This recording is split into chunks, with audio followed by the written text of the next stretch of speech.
Hello and welcome back to r/entitled parents. And if you're new here, I hope you enjoy. You must sit by him. A Thanksgiving disaster. This is a long post. I didn't want to miss any details out of this story since it's all important. I've contemplated whether or not to post this, as this story involves my relatives, not some random stranger I can forget about and move on from. To give context, this involves my aunt, who's a single mother and has gone through so many boyfriends throughout my entire 18-year-old life. One boyfriend has now come back a few years ago for the third time, with him being introduced as daddy to my little cousin. But cousin has met the actual dad, so he actually thinks he has two dads. And as a result, my aunt and the other dad cannot discipline my cousin whatsoever, as she feels guilty for him not having a stable dad, so she spoils him rotten and will bribe him to stop tantrums. My cousin can now cry wolf and get away with it every time.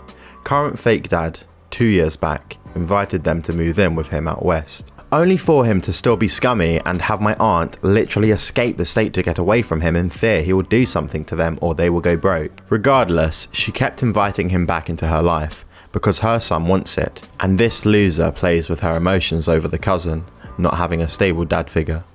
So this is the fourth time my aunt has tried to be with him. Said loser is not the centre of attention in this story, but this tension is the foundation to the eventual explosion in November, and it comes between my cousin wanting something, my aunt giving in to him, and dinner almost being called off entirely. In comes Thanksgiving at my jobless aunt's 5-bedroom house for two. Uncertainty looms over me and my family as we do not know if pseudo-dad is there or not. My mum gets a hint back in August that he's going to come over, saying, "I want to be a family again." "Oh, so you mean he's going to live with his mum first, in a not so far away town?" My mum suggests the logical step.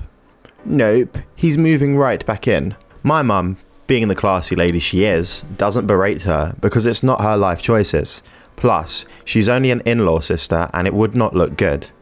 And we've given up on bringing her back to reality. Still, even with that small clue, we do not know if the scum is coming back or not. Cause again, he pops in out of nowhere. Jump back to November now. I'm home from break and my mum has planned to take me, my sister and my cousin out to a food pantry deal in the morning to get him out of the house for my family to prepare for dinner. So my mum asks her about it and she says, "May we push Thanksgiving to Friday? My boyfriend wants us over for dinner at his mother's house." Luckily, she didn't postpone Thanksgiving, or else this story would be about entitled boyfriends.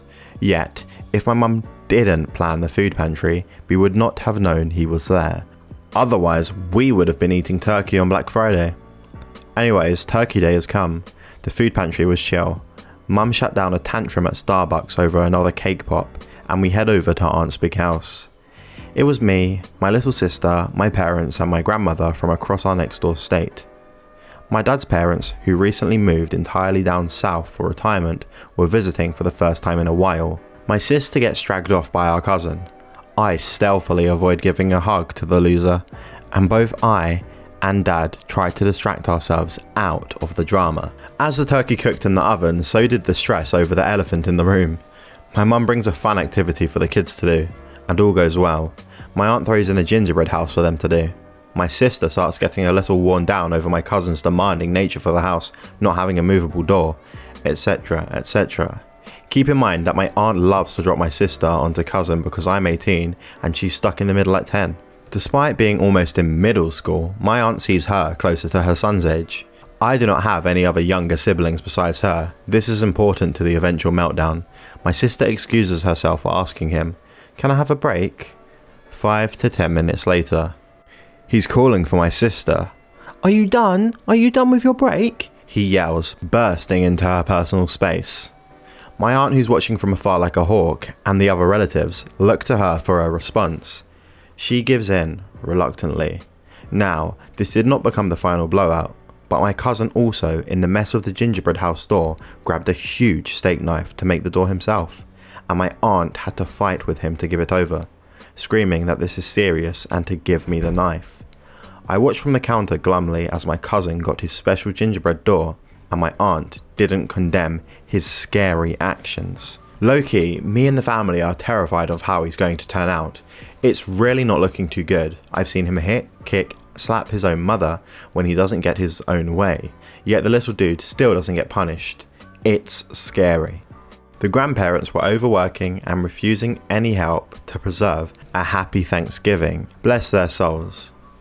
Meanwhile, the loser dad is stumbling around the house trying multiple times to connect with me and my family, but he's not taking a hint, and I'm scribbling in my sketchbook, impatiently waiting to get dinner over with to go over to my boyfriend's house. Everything is great. Finally, dinner is ready. Even though it'll be awkward with fake uncle across the table, that means this day is almost over. That's what I and everyone else wanted to believe. Dad and I are sitting at the couch passing offhand jokes and whatnot, while everyone claims their seats. Then, my sister asks politely of my cousin, but more so to my mum, "Is it okay if I sit by the grandparents?" My mum nods, not seeing any problem with a simple request. Cousin, oh no, spoilt. He is not having it. "But I want her to sit by me." I'm sorry, I don't know, I'm sorry. Once my sister starts over apologising for something, that's the signal that things are about to hit the fan.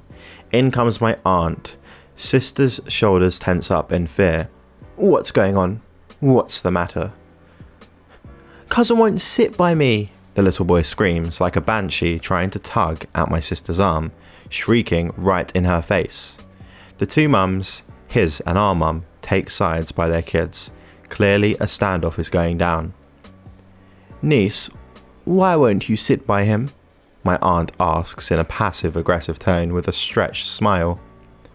"I don't know, I'm just sorry." She turns into a stuttering mess, tears welling up as cousin's tantrum increases in volume.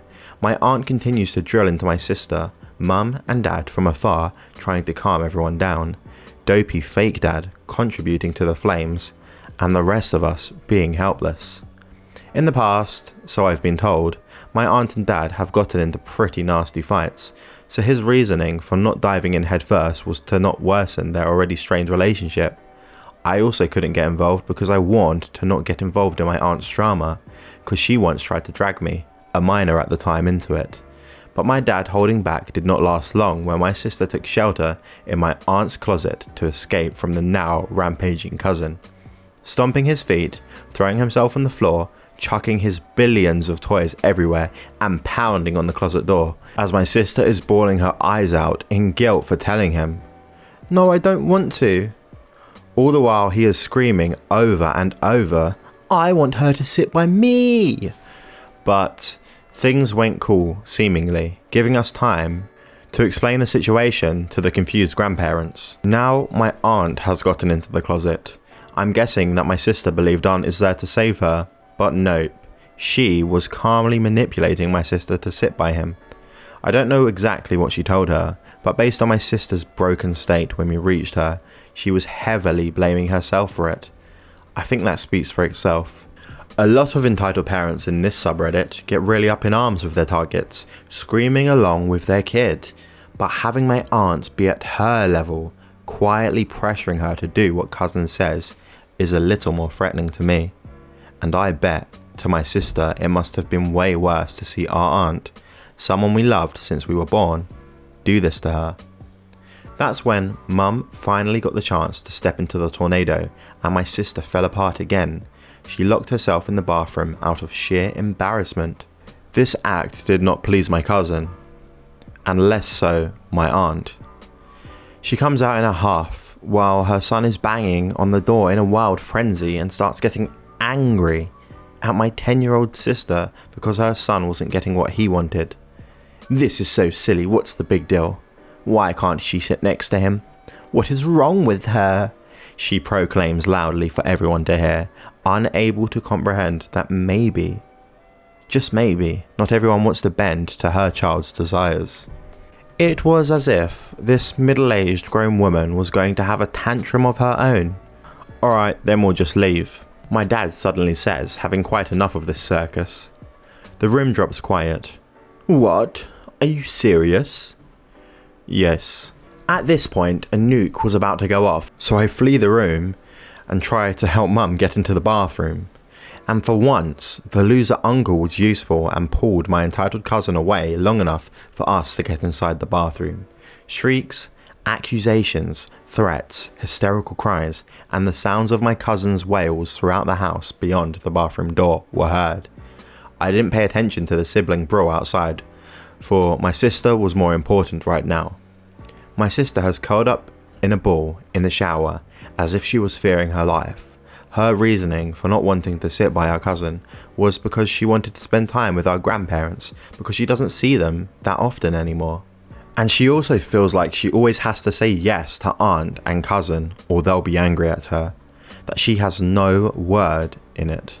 That she is not allowed to think for herself and she can never say no. My mum and I talk her through it as the noises continue outside.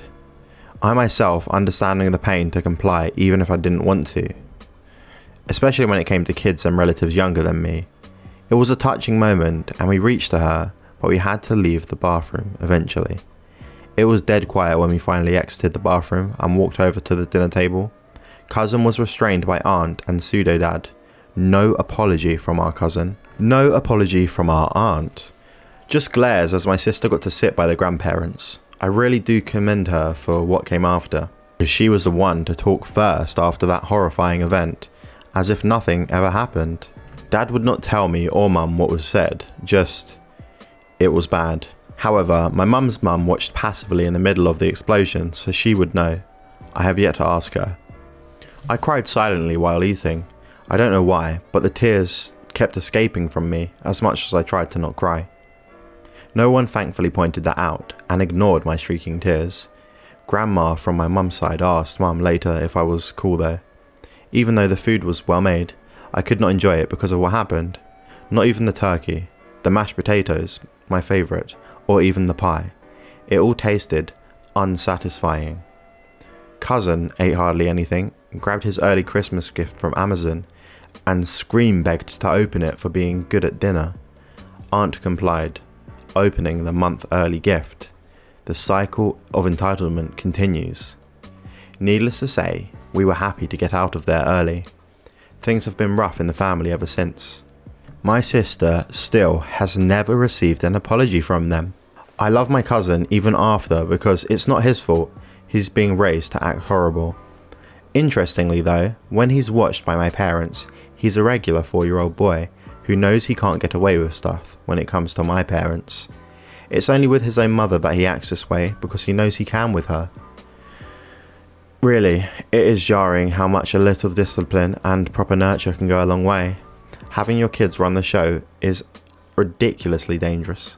It could lead to hurting others and even your own family, like my little sister who's been affected so bad by that event ever since.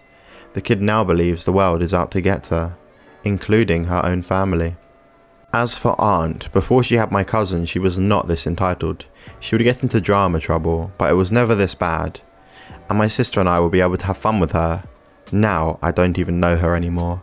And I'm sure my sister can say the same, even at 10 years old.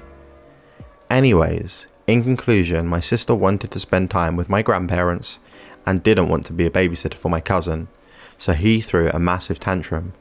Aunt tried to pressure and guilt trip her, and my dad, who by this point had had enough of Aunt's BS, threatened to call off Thanksgiving when my aunt took things too far. Thank you very much if you've made it this far into the story. I just wanted to contribute and bring a unique story to the subreddit, so sorry if this is long. Something that might hit home for many people with entitled relatives and out of control kids. Have a good day. Oh yeah, and happy Thanksgiving by the way.